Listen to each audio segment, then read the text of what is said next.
2 vector குவான்டிட்டிஸை நம்ம add பண்ணும்போது அதை எப்பயுமே நம்மளால் வெக்டர் லா ஆஃப் அடிஷனில் போய் சால்வ் பண்ண முடியாது. அதுக்கான டைம் கொஞ்சம் அதிகமாக இருக்கும். அந்த டைமை குறைக்கிறதுக்கு என்ன வழி சார் அப்படின்னா ஒரு சின்ன ட்ரிக் இருக்குது. ஃபார் எக்ஸாம்பிள் 2 வெக்டர் பேரலாக ஆக்ட் ஆகுது அப்படின்னா நம்ம எப்பயுமே லா ஆஃப் வெக்டர் அடிஷனுக்குள்ள தான் போகணும். √(a² + b² + 2ab cos θ. But அப்படி போகாமல் அதில் நம்ம அப்ளை பண்ணால் ஃபைனல் ஆன்சர் என்ன வருங்கிறத ஈஸியாக ஞாபகம் வச்சுக்கலாம்.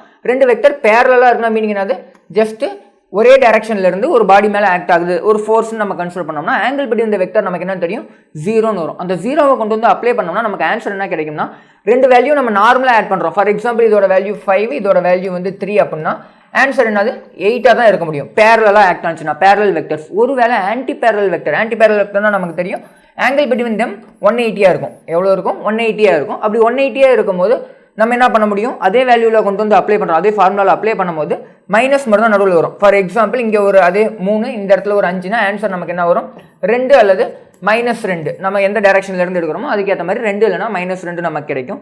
இதுவே 2 வெக்டர் பர்பண்டிகுலராக இருக்குது சார், ஒன்றுக்கு ஒன்று பர்பண்டிகுலராக இருக்குது, 90 டிகிரியில் இருக்குது அப்படின்னா ஃபார்முலா என்ன வரும்னா √(a² + b²) நின்றுடும். இந்த பக்கம் என்ன இருக்கும், 2ab cos θ. cos 90யோட வேல்யூ 0ங்கிறதுனால ஜஸ்ட் a² + b² நின்றுடும்.